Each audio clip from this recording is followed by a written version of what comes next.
Vamos então prosseguir, e agora eu vou caminhar um pouquinho mais rápido aqui com os slides, para a gente retomar essa ideia do reino, como é que isso tem compreensão no Antigo Testamento, para a gente de fato ter como entender qual é a ideia que temos no Antigo, para poder chegar no Novo. O que a gente vai ter, né? A restauração que Deus propõe começa na história com Abraão.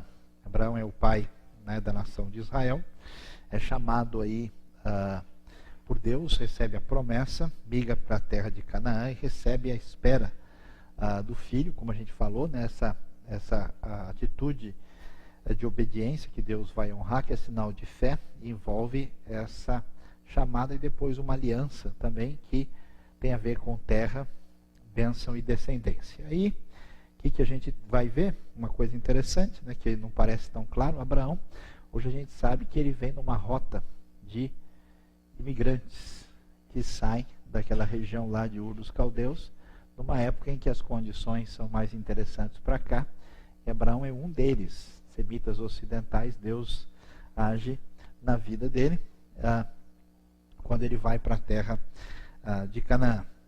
E o que vai acontecer? Uma das coisas mais importantes para entender o Antigo Testamento, entender essa questão de reino, está ligado com uma palavrinha importante, que é a palavra aliança.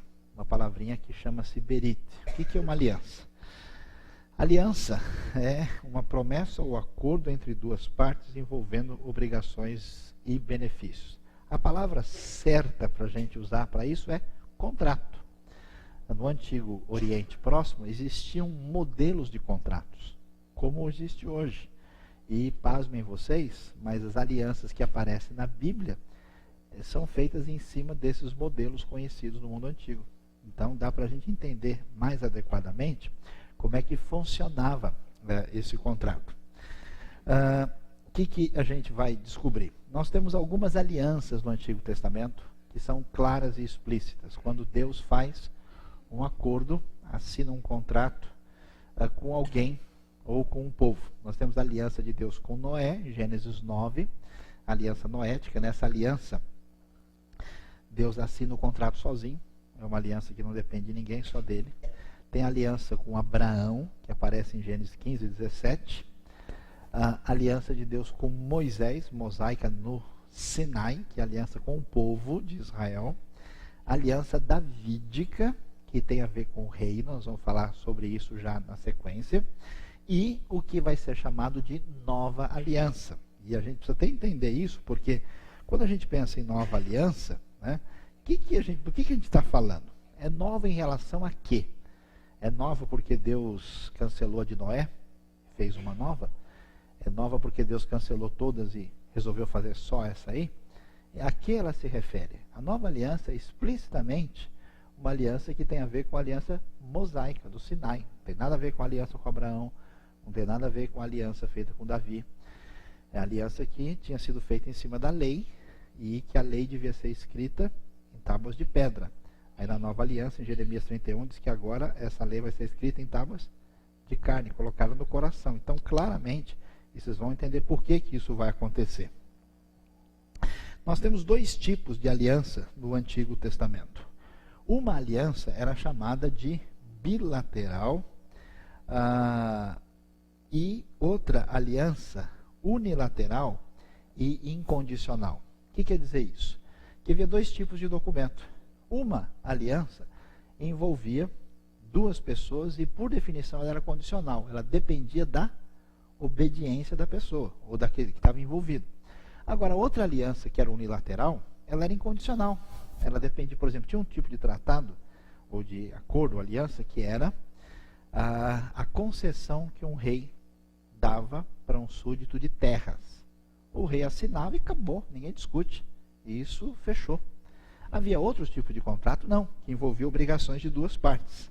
Aí o que a gente vai perceber? Quando a gente vai caminhar pelo livro de Êxodo, nós vamos ver que Êxodo vai enfatizar a presença de Deus, que vai se manifestar no meio do seu povo. Deus está nesse processo de redenção, se aproximando do povo.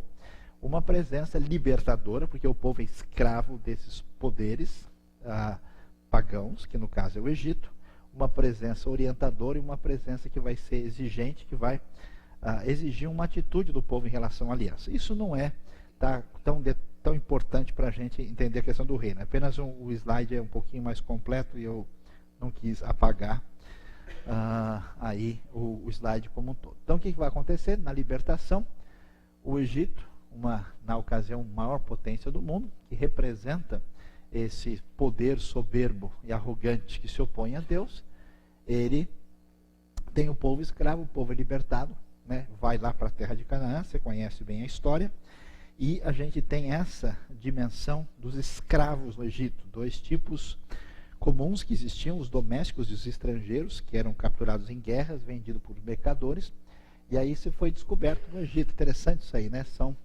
pinturas dentro, né, das pirâmides ou de lugares funerários, né, onde a gente pode ver essa realidade representada até hoje. E havia também, né, aí os chamados escravos domésticos, e que eram escravos às vezes ligados ao próprio povo que tinham caído em escravidão. É muito importante essa ideia de Deus começar a agir na vida do povo, tirando o povo da escravidão. Por quê? Porque a escravidão é o antirreino, né? A escravidão representa o poderio humano de opressão baseado nos deuses falsos e pagãos, e é coisa que a gente não percebe à primeira vista. Quando Deus vai libertar o povo do Egito, na verdade existe uma guerra. Guerra de que tipo? Teológica. Porque cada uma das pragas que você tem no Egito, águas, em sangue, rãs, piolho, moscas, morte dos rebanhos, feridas, granizo, gafanhoto, trevas, mortes primogênitos, está ligado a um deus egípcio. Cada vez que acontecia isso, era o Deus de Israel vencendo o Deus egípcio. Começa a surgir um tema aqui muito interessante, que é o seguinte: tem algum problema sério nesse mundo, que todo mundo devia estar vendo. Qual é o problema? Muito claro, Deus é o rei. Ele é o Senhor de toda a terra. Qual que é o problema? Não é isso que a gente está vendo. Não parece que Deus é o rei, nem que ele tem domínio, coisa nenhuma. Porque quem domina o mundo é quem? É o faraó. Depois vai ser o rei da Síria, da Babilônia. Então, como é que é essa história? Então, vai surgir um assunto muito importante, que é o seguinte: Deus, que é rei de direito, tem que ser rei de fato, para que o mundo entre nos eixos. E aí começa-se a mostrar que esse mundo, onde não foi exercido o domínio adequado, submisso a Deus, está num caos de injustiça, maldade, opressão, todo tipo de coisa ruim. E por quê? Porque as coisas não estão no seu devido lugar. E aqui o que acontece? Esse texto é um texto bíblico subversivo, no sentido em que ele vai mostrar o seguinte: parece que o rei do Egito, o faraó, e o seu poder e os seus deuses de fato dominam. Mas você quer ver que não é verdade?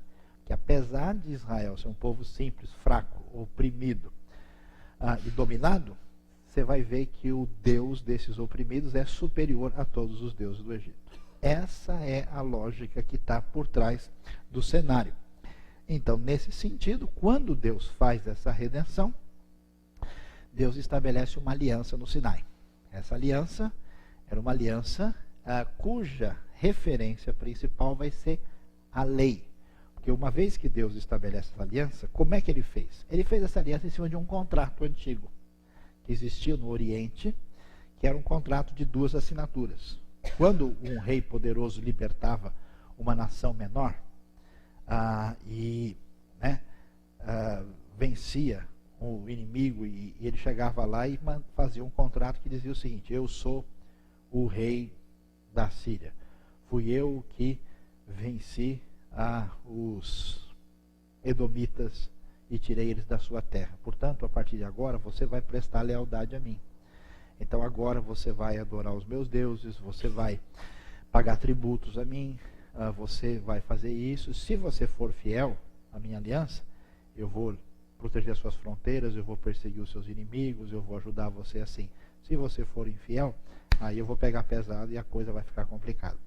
Quando você lê a aliança que Deus faz no Sinai, no Pentateuco, ela é exatamente desse jeito. Eu sou o Senhor teu Deus. Fui eu que tirei vocês da terra do Egito. Portanto, não terás outros deuses além de mim. É desse jeito que funcionava. Então Deus liberta.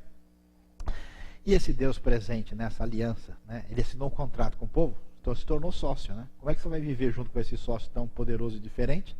Aí Êxodo vai mostrar como é que se comporta diante dele. Aí vem toda uma teologia do culto, vem toda uma exigência e vem a lei, que tem 613 mandamentos, que são, a essência está nos 10, e que Jesus colocou em apenas 2. Amar a Deus sobre todas as coisas e o próximo como a si mesmo. E então, o que acontece? Essa aliança do Sinai, que aparece em Êxodo 20, é uma aliança bilateral que foi feita conforme um tratado que havia entre suzerano e vassalo. E ela exigia o quê? Fidelidade de Israel. Por que isso é importante? Porque você vai entender todo o Antigo Testamento. Por que Deus vai ter o direito de mandar Israel, ou Judá para a Babilônia e Israel para cair na mão da Síria? Porque eles assinaram o contrato. Qual era a exigência número 1 do contrato? Qual que é a exigência número 1 mais importante que Deus exigiu? Hã? Fidelidade a quê? Como? Onde é que está o maior pecado do Antigo Testamento? Idolatria. Não tenham outros deuses diante de mim, que se comparem comigo. Quer dizer, por que não? É simples, eu estava no sufoco, estava na rua da amargura, gritei, chorei, Deus me tirou do Egito. Agora que eu estou de boa, eu vou prestar honra e fidelidade a outros deuses? Não, Senhor. Então, essa é a aliança. Então, Deus faz a aliança com eles, e quando Deus avisa, fala, e eles vão atrás. Você percebe a doideira que é, né? Porque Israel, que conhece o Deus verdadeiro, que tem o Deus como o seu rei, começa a ter inveja das nações, segue os ídolos das nações e quer ter o rei que as nações têm. Percebe como a coisa complica. E o que vai aparecer no cenário? Deus então vai dizer: como eu insisti, mandei um profeta atrás do outro, e o pessoal não desistiu de ser infiel, eu vou cancelar essa aliança.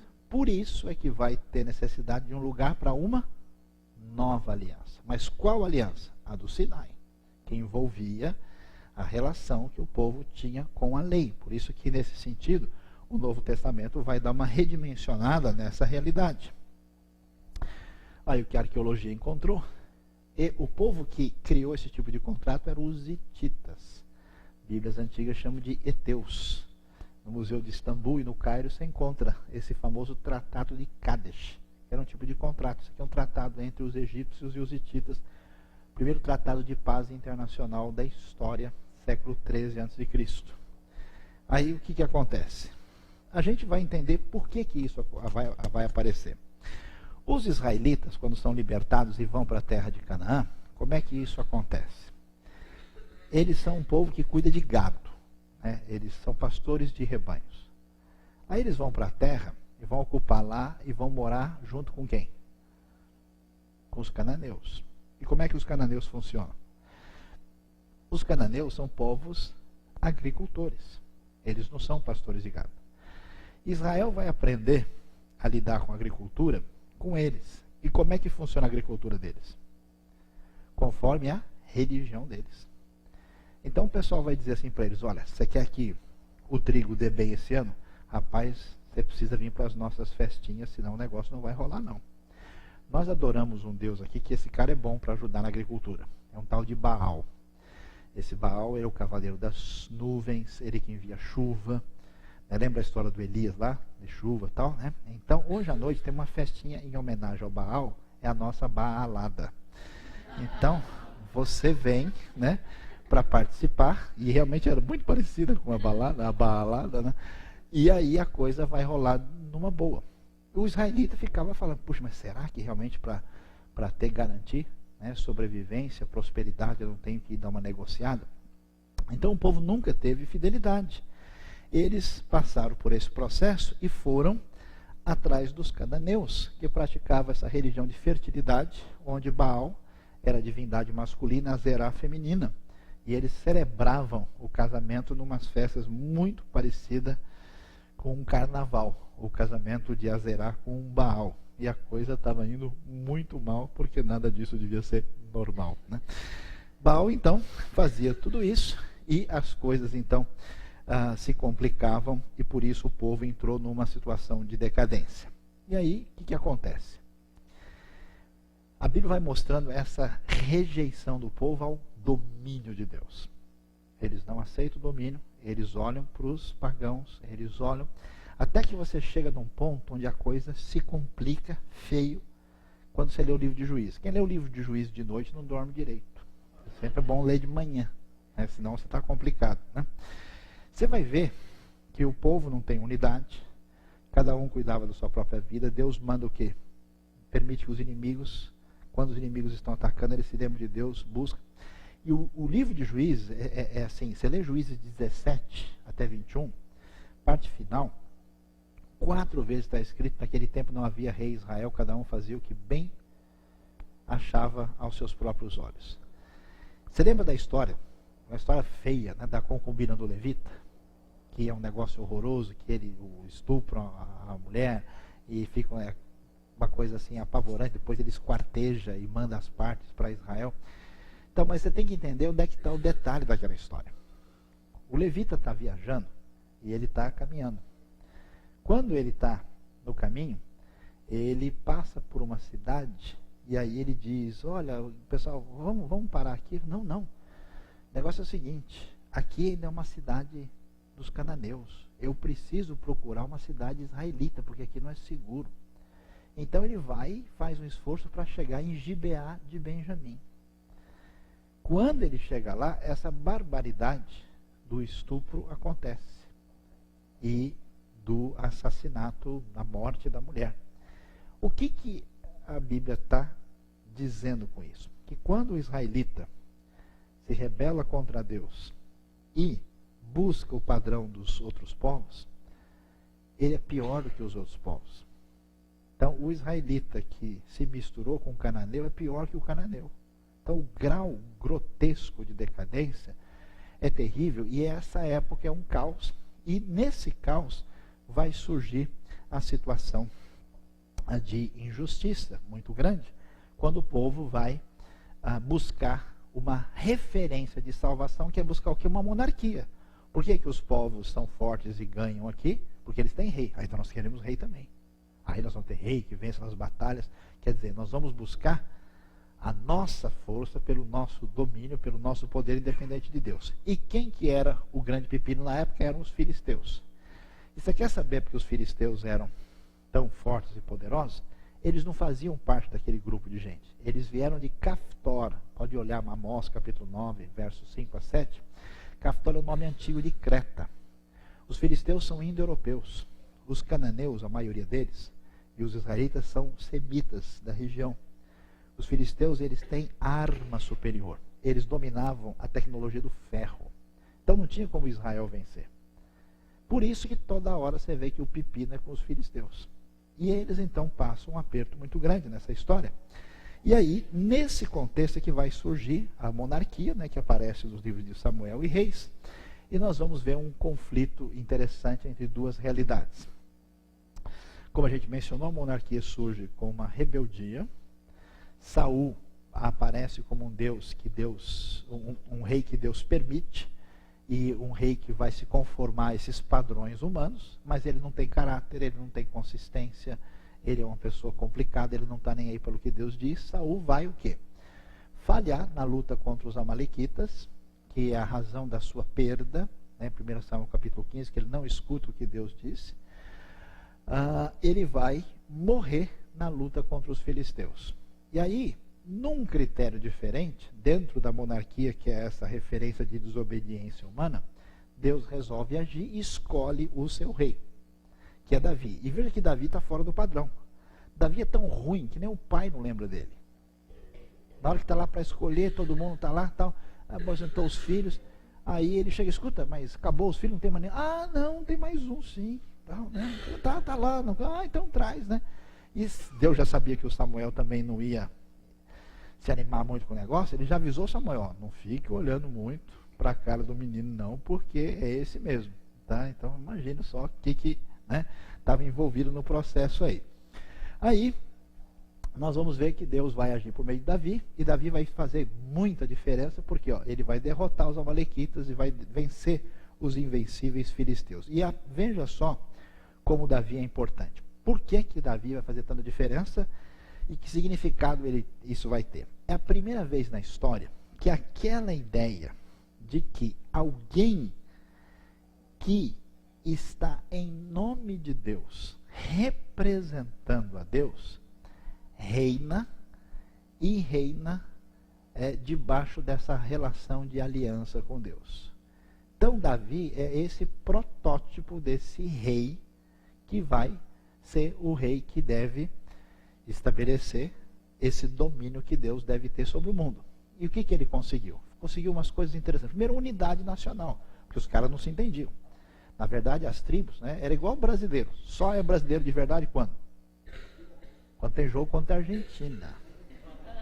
Aí sim, Você vê ontem à noite a Argentina empatando, os caras soltando fogo.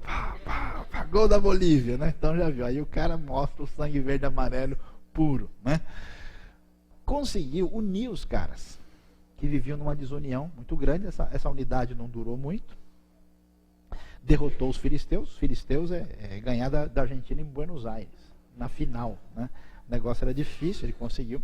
Davi trabalhou como espião, porque ele foi refugiado, ele ficou entre os filisteus, 1 Samuel 21, 1 Samuel 27.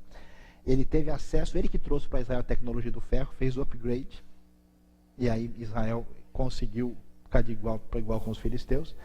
Ele conquistou Jerusalém. Olha que coisa interessante. Davi, se ele fizesse a capital do seu reino em Judá, o pessoal da parte norte ia dizer, tá vendo? O cara fez lá na terra dele, e agora já viu, vai juntar os cupinchos, vai ser aquela confusão.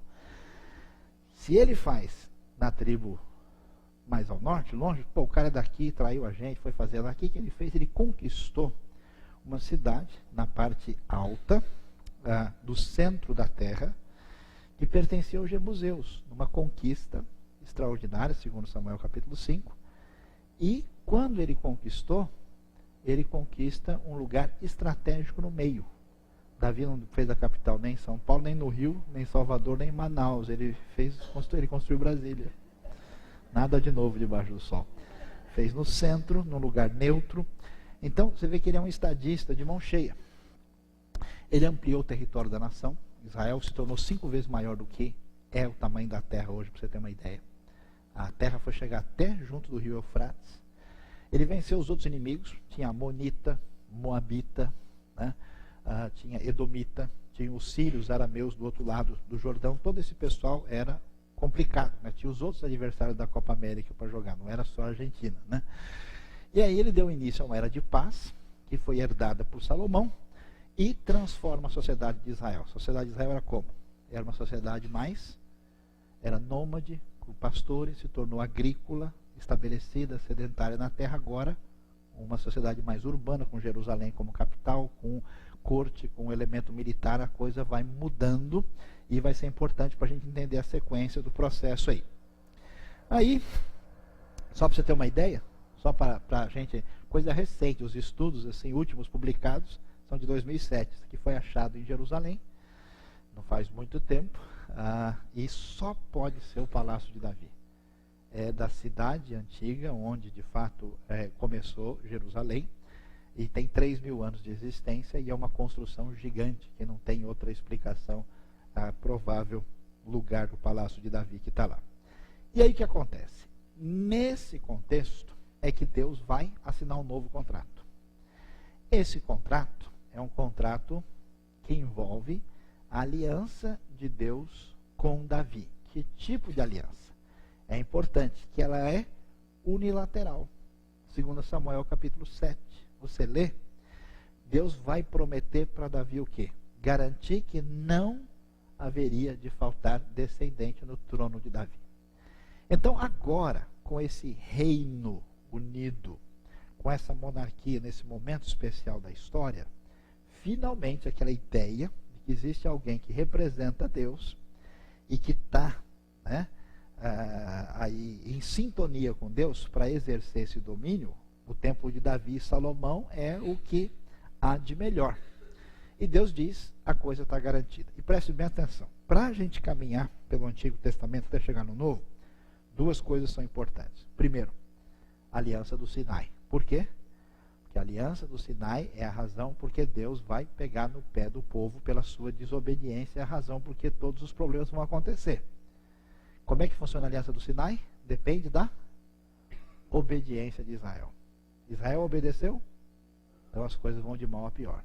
Mas, do outro lado, temos uma outra aliança, um outro documento correndo no mesmo cartório. Que documento é esse? A aliança davídica. Nessa aliança davídica, Deus diz, olha, aconteça o que acontecer, o reino não vai cair. Eu não vou deixar que falte descendente na dinastia de Davi. Aí, a coisa, viu só, até o negócio deu uma balançada aí.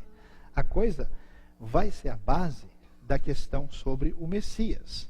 A gente vai ver, né, a sequência, é importante ver, Salomão, ele amplia isso, né? Ele vai edificar o templo no ano 966 a.C., vai herdar e vai consolidar o reino de Davi, desenvolver um comércio internacional, um relacionamento enorme, teve muita sabedoria e riqueza.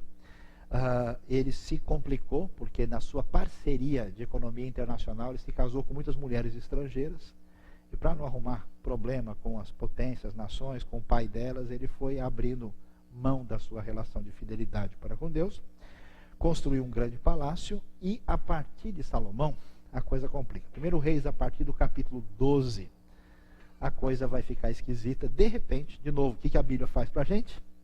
Produz um monte de dúvida. A gente estava aqui feliz, comemorando, mas espera aí. Deus disse que esse reinado era seguro, firme, que ele garantiria.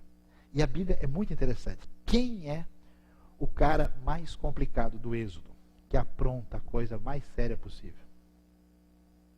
Qual a coisa mais séria que aconteceu na história do Êxodo? Só 6 pessoas de cada vez. Do Êxodo, no livro de Êxodo, qual foi o pecado mais sério do povo? Bezerro de ouro. Quando é que acontece o grande pecado? No momento mais nobre possível. Deus chamou Moisés para entregar para ele o quê? As tábuas da lei. E os caras começaram o carnaval lá embaixo. E quem é que foi o dono do pedaço para fazer o negócio? Quem? Como assim? Arão, o que ele era? Sumo sacerdote, irmão de Moisés. A linhagem, quer dizer, interessante que a pessoa de quem mais você espera é o que mais decepciona. E a pessoa que você jamais imaginaria é a pessoa por onde Deus vai agir. Qual a pior pessoa que você pode esperar no mundo? Uma mulher moabita, Ruth. Quem que é o pior profeta do Antigo Testamento? Jonas, é o maior avivalista da história. Todo mundo se arrepende com a pregação dele. Ele quer matar os caras. É impressionante. Então, na sequência, quem é o cara que a gente sabe que nunca vai dar nenhuma mancada? Salomão. Porque ele é o mais sábio no mundo. Pois é, exatamente ele que vai chutar o pau da barraca. Salomão entra num processo de decadência e no tempo dele inicia-se uma divisão social séria entre ricos e pobres. Porque a lei protegia também a sociedade no aspecto social. A sociedade começa a entrar em decadência. Jeroboão tinha fugido para o Egito como um refugiado político. Quando Salomão morre, ele volta, e o povo nunca foi fiel a duas coisas. O povo jogava nos dois times. Tudo. Falou em Deus todo santo ajuda. Eles estavam, né? Os caras acharam até na arqueologia pedacinho de caco de cerâmica, assim, de um lado Javé, do outro Baal. Está tudo deitado em casa. Falou em Deus, está valendo. Pois é, nada de novo debaixo do sol. Aí a coisa se complica e ele então afasta-se de Deus e abre espaço para a divisão que vai... O que vai acontecer? Vai deixar a gente maluco, porque Salomão, que edificou o grande templo, Salomão vai ser a razão da divisão do reino. Qual que é o problema? Espera aí, Deus não falou que ia garantir? Esse reino está começando a assustar a gente. Primeiro, o reino não se consolida, perde espaço. Depois, além dele perder o espaço enorme que eles tinham adquirido, o reino vai ser dividido. E para complicar, o pessoal infiel fica com quantas tribos? 10. E no sul fica só Judá e Benjamim. Benjamim é nota de rodapé. Benjamim, assim, não tinha, né? Quem acompanhou quem estava mais perto. Então, a coisa se complica de uma maneira muito séria e fenomenal. O reino é dividido, e aí nós temos o início de duas monarquias no sul e no norte. Dá uma olhada na sequência. O reino do norte começa em 931 e vai até 722. São 200 anos mais ou menos. Não teve um indivíduo que se salvasse. 5 dinastias trocam por assassinato. E você ainda diz que Cidade Alerta é um programa que assusta a gente e que é de... O negócio é complicado. Datena estaria em casa com o Reino do Norte. Tremendo. Olha aí, pessoal, vamos lá ver o Joacás, né? O único que aparece melhorzinho é o Jeú. Sabe por quê? Porque ele destruiu a casa de Acabe, acabou com todo mundo. Esse é o melhor assim que a gente consegue, né? Ele detonou bem o que foi pior que ele. Essa é a lógica. A decadência foi tal que esse reino apóstata, a ponto de quase ter exterminado o culto ao Deus de Israel na época de Acabe e Jezabel. Jezabel era uma rainha estrangeira, ela era fenícia, rainha dos Sidônios, né? Adoradora oficial de Baal. Você vê a crise, porque você vai descobrir como essa decadência toma conta da realidade. Um exemplo interessante é a vinha de Nabote. Né? Por quê? Mostra como a ruptura com Deus produz uma ruptura que destrói toda a sociedade. Quer dizer, o Nabote tem o terreno dele, o rei passa lá, quer comprar, não vou, que é da minha família, não posso. Chega lá, conversa com Jezabel, eles acertam o negócio, mata o cara, inventa uma história falsa, toma o terreno e pronto. Quer dizer, não existe mais referência nenhuma de justiça, segurança, de paz. Quer dizer, o reino acabou. Onde é que vai? Né? E a coisa chega ao ponto que Deus entrega esse pessoal para a Síria. Senaqueribe vem, invade Israel, a potência. Né? Na época de Davi e Salomão, não tinha nenhuma potência perigosa capaz de criar problema lá. Mas depois vem os assírios e vem os babilônios, e aí a coisa vai complicar. Israel é destruído, acaba o reino do norte. Pois é, no reino do sul, a coisa foi melhorzinha. Tem uns reis aí que são mais razoáveis, como Asa, Josafá. Né? Mas, mesmo assim, a maioria deles teve muito problema.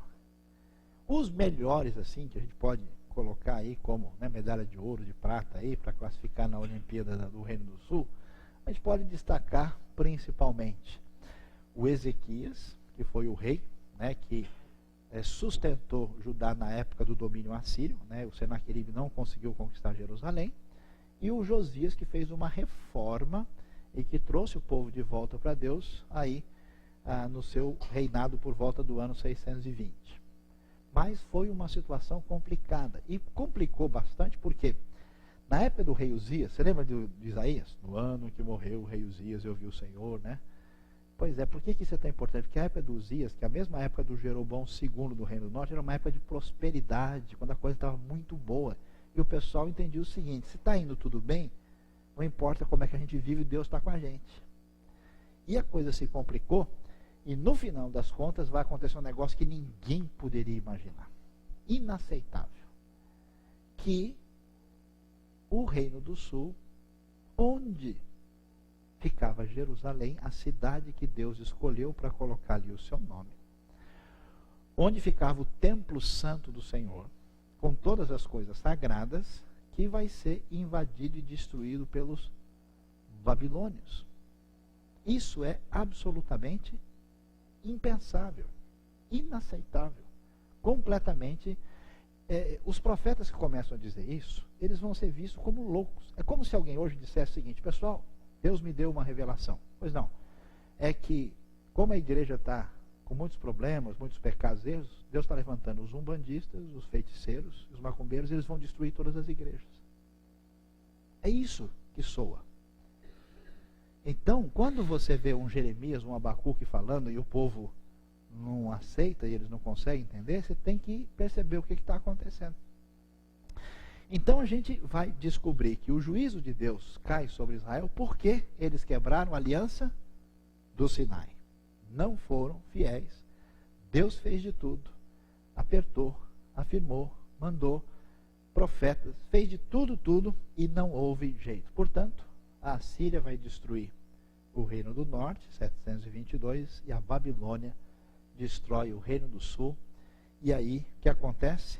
Deve dar um desespero geral na gente, porque a coisa simplesmente parece não ter sentido. Cai Israel, reino dividido. Cai Israel, depois a Babilônia toma espaço, eles começam a invadir a região 605, primeira deportação, segunda deportação, terceira, 1586, Babilônia domina e vai a coisa até a Babilônia ser destruída pelos persas, que vai ser o fim de tudo, e Judá nem Israel nunca mais serão a mesma coisa. Depois vai ter o período depois da Babilônia, quando vai haver uma reconstrução, uma restauração, a partir de 538, quando você vai ler Ageu, Zacarias, Esdras, Neemias, Malaquias, quando o povo retorna do cativeiro. É importante olhar isso porque tudo que a gente lê depois do cativeiro da Babilônia é totalmente diferente do que aparece antes. Antes o pega é muito em cima da idolatria, do que o pessoal fez, e que o juízo de Deus vai pegar o pessoal.